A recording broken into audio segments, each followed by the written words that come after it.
Alors, quel est l'indice qu'il faut suivre en priorité lorsqu'on fait du trading? Je vous dis tout ça dans quelques secondes.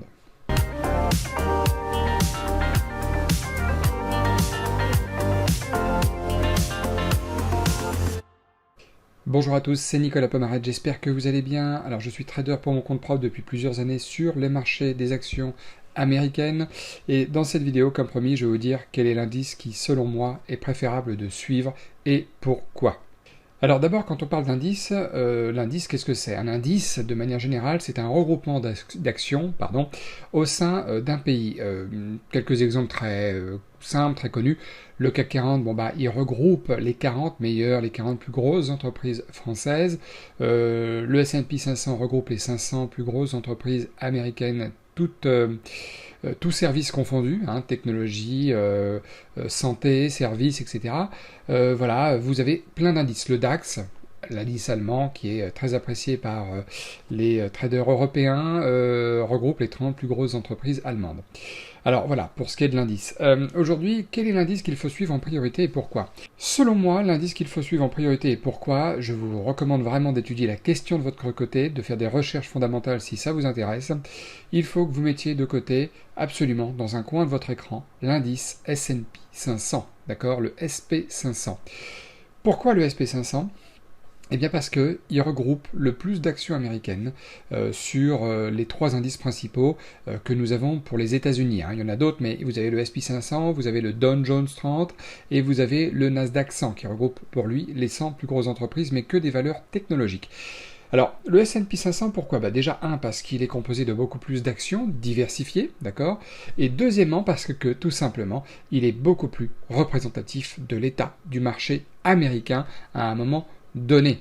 Beaucoup de gens parfois font l'erreur d'avoir toujours sur leur écran, je ne sais pas pourquoi, c'est peut-être la mode, le Dow Jones. Voilà. Alors que le Dow Jones n'est conservé qu'à titre posthume, c'est pas vrai, qu'à titre, affectif, mémorial, parce qu'il est composé des 30 plus grandes valeurs des États-Unis. Mais malheureusement, les traders, les institutionnels, les professionnels, eux, les hedge funds, les banques, eux, ces gens-là, ne traitent qu'avec le S&P 500. C'est ça l'information la plus importante à retenir, c'est que eux, ils regardent, même s'ils traitent d'autres marchés, ils regardent le S&P 500 avant tout. Pourquoi? Parce que c'est la locomotive qui entraîne les autres wagons qui sont derrière, d'accord? Toute la partie asiatique de notre monde, eux regardent aussi le S&P 500. Toute la partie Europe regarde le S&P 500. Tout le monde regarde le S&P 500 lorsqu'il traite les marchés qu'il travaille. Donc ça peut être n'importe quel marché d'ailleurs, mais encore plus quand il s'agit du marché action. Ils regardent tous ce que fait le S&P 500. Ils ne regardent pas le Dow Jones, ils ne regardent pas le Nasdaq 100, ils regardent le S&P 500. Donc c'est celui-là que vous devriez avoir sur vos écrans, surtout si vous tradez d'autres indices derrière, et aussi si vous traitez bien entendu les actions, d'accord?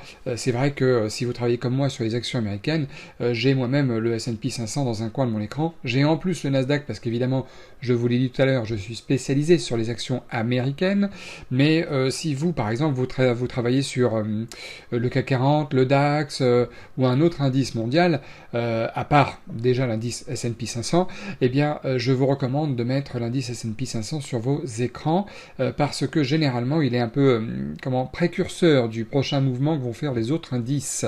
Donc si vous voyez l'indice 500 qui monte en flèche, peut-être qu'un de vos indices lui va suivre le mouvement parce qu'il y a peut-être une bonne nouvelle, quelque chose qui fait que l'action monte ou qu'elle baisse aussi, d'accord? Donc c'est très très important de l'avoir pour avoir un élément, on va dire, déclencheur, un élément décisionnaire qui va s'appliquer sur l'indice que vous traitez derrière. Encore plus quand il s'agit des actions, parce qu'évidemment, comme vous le savez, un indice, c'est pas l'indice qui fait les actions, ce sont les actions qui font les indices.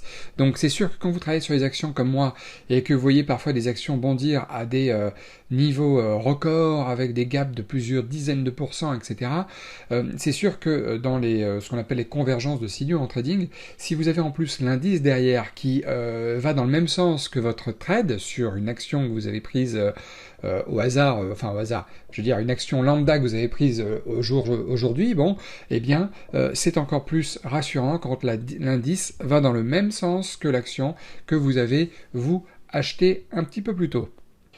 L'indice S&P 500, comme j'ai dit tout à l'heure, c'est l'indice de tous les indices, d'accord? Donc il faut absolument que vous gardiez ça en tête et il faut absolument que vous, dans votre trading, vous étudiez cette question un peu plus profondément en faisant des recherches, peut-être si ça vous intéresse fondamentales, de connaître l'histoire du S&P 500, de connaître aussi celle du Dow Jones, pour ce que vous allez voir, vous allez sur Wikipédia, hein, tout simplement, vous allez voir les différences qu'il y a entre les indices, et je pense que ça pourra vraiment vous être utile dans votre trading, quel que soit le marché que vous faites, mais comme je l'ai dit tout à l'heure, encore plus si vous faites le marché action, et aussi si vous faites le marché, si vous travaillez vous sur d'autres indices dans votre trading.